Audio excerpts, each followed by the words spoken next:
बोलिए शंकर भगवान की जय। श्री लक्ष्मी नारायण भगवान की जय। नारायणं नमस्कृत्य नरं चैव नरोत्तमं देवीं सरस्वतीं व्यासं ततो जयमुदीरये।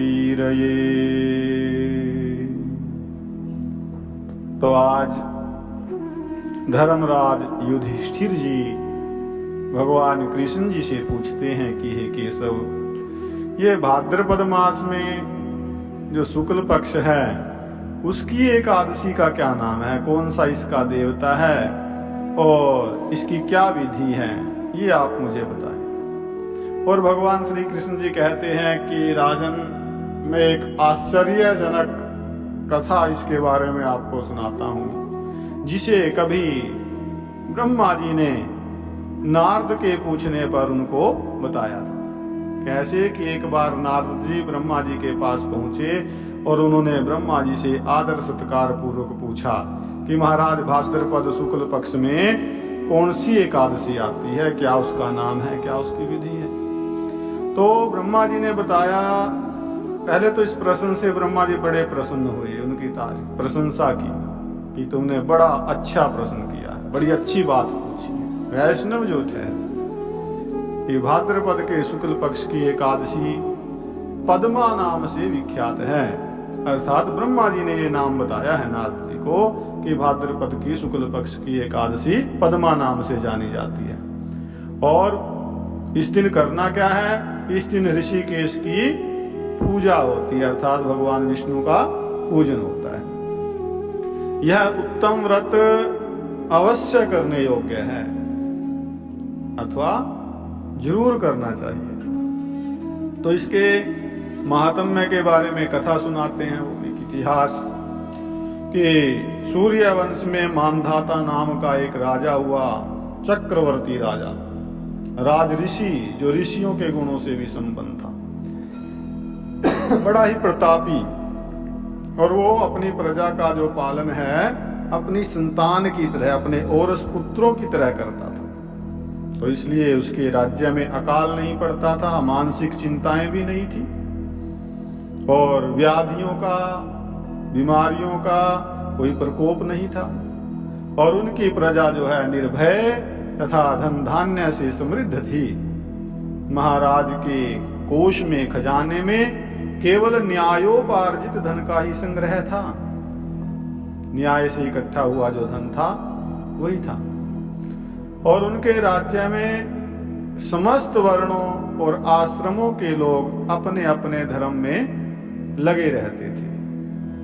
मानधाता के राज्य की भूमि कामधेनु के समान फल देने वाली थी, और उनके राज्य करते समय प्रजा को बहुत सुख प्राप्त होता था। लेकिन समय एक जैसा नहीं चलता। एक समय किसी कर्म का फल भोग प्राप्त होने पर राज्य के अंदर अकाल पड़ गया, बहुत समय तक वर्षा नहीं हुई, तो इससे उनकी प्रजा भूख से पीड़ित नष्ट होने लगी। तब जो है संपूर्ण प्रजा ने महाराज जी के पास जाकर के कहा, प्रजा बोली कि हे महाराज, हे नृप श्रेष्ठ, आप प्रजा की बात सुने। पुराणों में जो मनीषी पुरुष हैं, ऋषि मुनि जो हैं, उन्होंने जल को नारा कहा है, और वह नारा ही भगवान का अयन अर्थात निवास स्थान है। जल जो है भगवान का निवास स्थान है, इसलिए वे नारायण कहलाते हैं। तो नारायण स्वरूप भगवान विष्णु सर्वत्र व्यापक रूप से विराजमान हैं, और वे ही मेघ स्वरूप होकर के वर्षा करते हैं, और वर्षा से अन्न पैदा होता है, और अन्न से प्रजा जीवन धारण करती है। तो नृपश्रेष्ठ, इस समय अन्न के बिना प्रजा का नाश हो रहा है, और इसलिए ऐसा कोई उपाय कीजिए जिससे हमारे योगक्षेम का निर्वाह हो। अब राजा ने कहा कि आप लोगों का कथन तो सत्य है, क्योंकि अन्न को ब्रह्म कहा गया है। अन्न से प्राणी उत्पन्न होते हैं और अन्न से ही जगत जीवन धारण करता है। और लोक में बहुधा ऐसा सुना जाता है तथा पुराणों में भी बहुत विस्तार के साथ ऐसा वर्णन है कि राजाओं के अत्याचार से प्रजा को पीड़ा होती है। किंतु जब मैं बुद्धि से विचार करता हूँ तो मुझे अपना किया हुआ कोई अपराध दिखाई नहीं देता। फिर भी मैं प्रजा का हित करने के लिए पूर्ण प्रयत्न करूंगा। तो ऐसा निश्चय करके राजा मानधाता गिने गिने व्यक्तियों को साथ लेकर के, अर्थात कुछ प्रजाजनों को साथ लेकर के, मुख्य लोगों को, विधाता को प्रणाम करके सघन वन की तरफ चल दिए और वहां जाकर के मुख्य मुख्य मुनियों और तपस्वियों के आश्रमों पर घूमते फिरे। और एक दिन उन्हें ब्रह्मपुत्र अंगिराज ऋषि जी का दर्शन हुआ। उन पर दृष्टि पड़ते ही राजा जो है हर्ष में भर करके अपने वाहन से उतर पड़े और इंद्रियों को वश में रखते हुए दोनों हाथ जोड़ करके उन्होंने मुनि के चरणों में प्रणाम किया। मुनि ने भी स्वस्ति कह करके राजा का अभिनंदन किया और उनके राज्य के 7 अंगों की कुशल पूछी। राजा ने अपनी कुशल बता करके मुनि के स्वास्थ्य का समाचार पूछा और मुनि ने राजा को आसन और अर्घ्य दिया।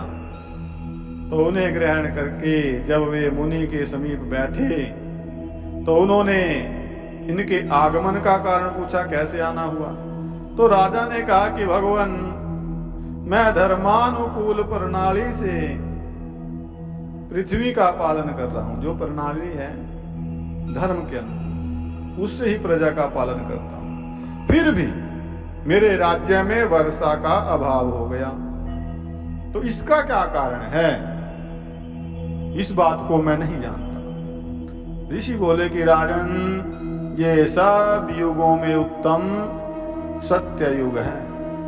इसमें सब लोग परमात्मा के चिंतन में लगे रहते हैं तथा इस समय धर्म अपने चारों चरणों से युक्त होता है। और ऐसे सतयुग में इस समय में केवल ब्राह्मण ही तपस्वी होते हैं, दूसरे लोग नहीं। किंतु महाराज, हमारे राज्य में एक शूद्र तपस्या करता है, इसी कारण मेघ पानी नहीं बरसाते। तुम इसके प्रतिकार का यत्न करो, जिससे यह अनावृष्टि का दोष शांत हो जाए।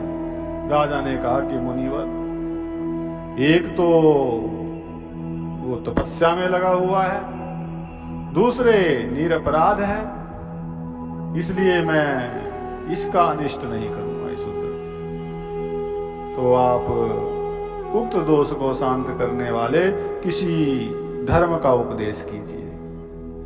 तो ऋषि बोले कि ठीक है, यदि ऐसी बात है तो एकादशी का व्रत करो। भाद्रपद मास के शुक्ल पक्ष में जो पद्मा नाम से विख्यात एकादशी है, उसके व्रत के प्रभाव से निश्चय ही उत्तम वृष्टि होगी, वर्षा होगी। तो नरेश, तुम अपनी प्रजा और परिजनों के साथ इसका व्रत करो। तो ऋषि जी का ये वचन सुन करके राजा जो है अपने घर लौट आए और उन्होंने चारों वर्णों की समस्त प्रजाओं के साथ भाद्रपद के शुक्ल पक्ष की जो पद्मा नाम की एकादशी है उसका व्रत किया। तो इस प्रकार व्रत करने पर मेघ पानी बरसाने लगे, पृथ्वी जल से आप्लावित हो गई और हरी भरी खेती से सुशोभित होने लगी। उस व्रत के प्रभाव से सब लोग सुखी हो गए। तो यहाँ भगवान श्री कृष्ण जी कहते हैं युधिष्ठिर जी से कि राजन, इस कारण इस उत्तम व्रत का अनुष्ठान अवश्य करना चाहिए। पद्मा एकादशी के दिन जल से भरे हुए घड़े को वस्त्र से ढक करके दही और चावल के साथ ब्राह्मण को दान देना चाहिए, साथ ही छाता और जूता भी देना चाहिए। दान करते समय निम्नांकित मंत्र का भी उच्चारण करना चाहिए। क्या कि नमो नमस्ते गोविंद बुध श्रवण संज्ञक अघौघ संक्षयं कृत्वा सर्व सौख्य प्रदो भव भुक्ति मुक्ति प्रदश्चैव लोकानां सुखदायकः। कि इसका अर्थ है कि बुधवार और श्रवण नक्षत्र के योग से युक्त द्वादशी के दिन बुध श्रवण नाम धारण करने वाले भगवान गोविंद आपको नमस्कार है, नमस्कार है। मेरी पाप राशि का नाश करके आप मुझे सब प्रकार के सुख प्रदान करें। आप पुण्यात्मा जनों को भोग और मोक्ष प्रदान करने वाले तथा सुखदायक हैं। अर्थात इस प्रकार भगवान को प्रणाम करना चाहिए, उनके गुणों का गान करना चाहिए। तो ये एकादशी का महात्म्य है। तो भगवान कहते हैं कि इसके पढ़ने से और सुनने से मनुष्य सब पापों से मुक्त हो जाता है। बोलिए एकादशी महात्म्य की जय। सर्वे भवन्तु सुखिनः, सर्वे सन्तु निरामया, सर्वे भद्राणि पश्यन्तु, मा कश्चित् दुःखभाग् भवेत्। ॐ शान्तिः शान्तिः शान्तिः।